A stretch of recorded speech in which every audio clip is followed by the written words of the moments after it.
नमस्कार दोस्तों, मैं सूर्या। बहुत सारे स्टूडेंट्स की रिक्वेस्ट आ रही है कि सर एक वीडियो बनाइए जिस पे हम लोग को ये बताइए कि रीडिंग कॉम्प्रहेंशन या क्रिटिकल रीजनिंग में कैसे अच्छा किया जाए, ओवरऑल कैट में अपने स्कोर को, वर्बल एबिलिटी के स्कोर को कैसे मैक्सिमाइज किया जाए। उन बच्चों से मेरा ये खास दरख्वास्त है कि वो लोग रीडिंग शुरू करें। अगर आप रीडिंग नहीं करेंगे तो चीज़ें बद से बदतर हो सकती हैं।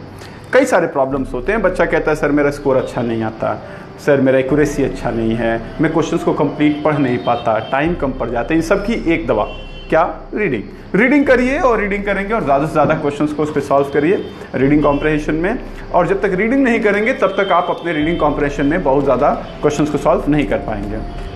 बहुत बच्चे कहते हैं कि सर रीडिंग में मेरा इंटरेस्ट नहीं है, मेरे को अच्छा नहीं लगता पढ़ना, मेरे सर में दर्द होता है, तमाम चीज़ें होती हैं। तो उस पर मैं तुमको बताऊं, वो पीयूष मिश्रा ने सही कहा है कि वो काम भला का काम हुआ जिसमें साला दिल रो जाए, वो इश्क भला क्या इश्क हुआ जो आसानी से हो जाए। तो जो आसानी से हो जाए वो इश्क नहीं होता, जो आसानी से समझ में आ जाए वो पैराग्राफ नहीं होता। तो उसके लिए रीडिंग कॉम्प्रहेंशन में अच्छा करने के लिए कठिन पैराग्राफ्स को पढ़ना शुरू करिए और कंफर्ट लेवल आपका बहुत अच्छा होना चाहिए रीडिंग कॉम्प्रहेंशन में। दूसरी बात, क्रिटिकल रीजनिंग में अगर आप खराब हैं तो रीडिंग कॉम्प्रहेंशन में आपका स्कोर कभी नहीं अच्छा हो सकता। क्रिटिकल रीजनिंग में सबसे इंपॉर्टेंट चीज़ क्या होती है? Assumption, inference, strengthening the argument, weakening the argument, इस सब पे खास ख्याल रखा करिए। हालांकि डायरेक्टली क्रिटिकल रीजनिंग के क्वेश्चन कैट में नहीं देखे गए, लेकिन अगर क्रिटिकल रीजनिंग के कॉन्सेप्ट्स कमजोर होंगे तो आई एम श्योर आपका रीडिंग कॉम्प्रहेंशन में कुछ बहुत ज़्यादा भला नहीं होने वाला है। तो क्रिटिकल रीजनिंग सॉल्व किया कीजिए ताकि आपका रीडिंग कॉम्प्रहेंशन में बैकबोन थोड़ा सा मजबूत हो पाए। आज ये सीरीज ऑफ वीडियोस में कर रहा हूं जिसमें सबसे पहले आज मैं अजम्पशन की बात करूंगा। आगे आने वाले वीडियोस में अलग अलग हम लोग इन्फ्रेंस और strengthening the argument, weakening the argument, ऐसी बातें हम लोग करते रहेंगे। अभी जो है यूट्यूब पे हमारे इस चैनल को सब्सक्राइब करिए, लाइक कीजिए, शेयर कीजिए, ताकि हर चैप्टर, वो घंटी बजी होगी, उसको घंटी बनी होगी, उसको नीचे उसको दबा देंगे तो जब भी मैं कोई टॉपिक डिस्कस करूंगा तो आपको पता चल जाएगा। एक घंटी बजेगी और आपको पता चल जाएगा कि नया वीडियो आ चुका है। खैर, अजम्पशंस पे आज बात करेंगे कि अजम्पशन क्या होता है। अजम्पशन होता है जिसमें मैं कुछ कहना चाहता हूं लेकिन कह नहीं पाता, मैं बोलना चाहता हूं लेकिन कह नहीं पाता, इसको मैं कहता हूं अजम्पशन। वो बात जो मैं बोलना चाहता हूं लेकिन बोलता नहीं हूं क्योंकि मुझे लगता है इतना तो आपको समझ में आ ही जाएगा, उसको मैं कहता हूं अजम्पशन। बंद जुबान में जो बयां दिए जाते हैं उनको कहता हूं अजम्पशन। जैसे एक बहुत अच्छे शायर ने बोला है कि आज मैंने फिर तुम्हें जज्बात भेजे हैं, ना जाने क्यों तुमने उन्हें फिर से अल्फाज समझे हैं। तो होता ऐसा है कि हम लोग अधिकतर सिर्फ और सिर्फ अल्फाजों पे जाते हैं, जज्बात नहीं समझते, और जब तक जज्बात नहीं समझेंगे अल्फाजों का कोई अर्थ नहीं निकलता। वो जो जज्बात होते हैं उसी को अजम्पशन कहते हैं। उसके बिना पैराग्राफ अधूरा है, उसके बिना ऑथर ने क्या बोला ये समझ में नहीं आता है।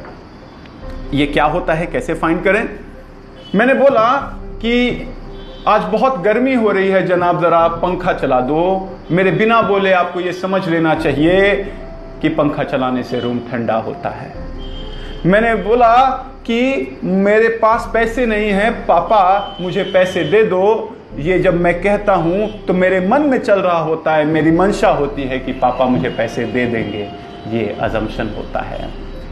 मैंने ऐड दिया न्यूज़पेपर में कि Funda Makers is the best coaching, Funda Makers is the best coaching. ये जब मैं ऐड देता हूं कैट के लिए, बैंकिंग के लिए, एसएससी की तैयारी के लिए फंडा मेकर्स बेस्ट कोचिंग है, ये जब मैं ऐड देता हूं तो मेरे मन में चल रहा होता है, ऐड देने के समय मेरी मंशा होती है कि मार्केट में जरूर ऐसे लोग हैं जो कैट, बैंक और एसएससी की तैयारी करना चाहते हैं, और दूसरा ये पढ़ने के बाद बच्चे आएंगे मेरे एडमिशन लेने। ये अजम्पशन होता है।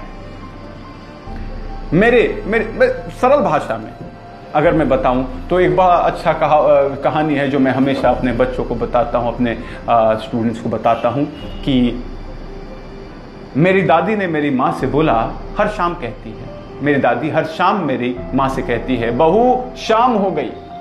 मेरी माँ उठती है और सारा घर का काम शुरू करती है। वो नौकर से कहती है कि झाड़ू लगाने को, वो किचन में जाती है, चाय बनाती है, सबको चाय परोसती है। हर बार मेरी दादी बोलती है बहू शाम हो गई और मेरी माँ ये सारा काम चालू कर देती है। मेरी दादी जब वो बोलती है शाम हो गई तो उसके मन में अजम्पशन चल रहा होता है कि मेरी माँ ये सारा काम करेगी। अगर मेरी दादी बोलती कि उसके शाम हो गई ये याद दिलाने के बावजूद मेरी माँ ये सारे काम नहीं करेगी, तो मेरी दादी ये काम कभी नहीं कहती, ये बात कभी कहती ही नहीं। इसको कहते हैं अजम्पशन। जिस मंशा के साथ कोई बात बोली जाए उसको मैं कहता हूं अजम्पशन। समझ गए होंगे। एक एग्जाम्पल देता हूं अंग्रेजी माध्यम वाले बच्चों के लिए।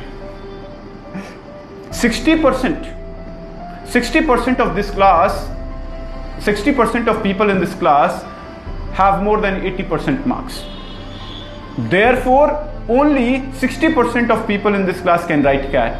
I repeat the statement: 60% of this class has more than 80% marks. Therefore, only 60% of people can write CAT. What is the assumption?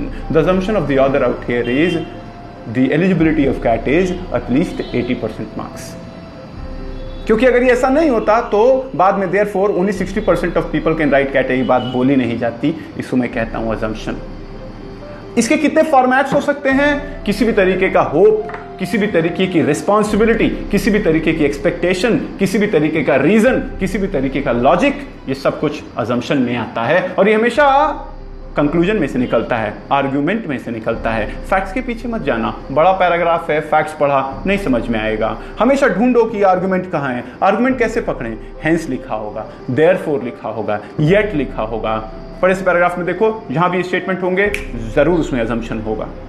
Assumption के छुपने की जगह वही है और वो पढ़ने के बाद तुरंत सोचो ऑथर ने ऐसा क्यों बोला, जो निकल के आए वही अजम्पशन है। एग्जाम्पल के तौर पे मैंने कहा कि all the politicians will die of hunger, the pension has been stopped by the central government. all the politicians will die of hunger because the pension has been stopped. Pension for those people has been stopped by the central government. What is the assumption?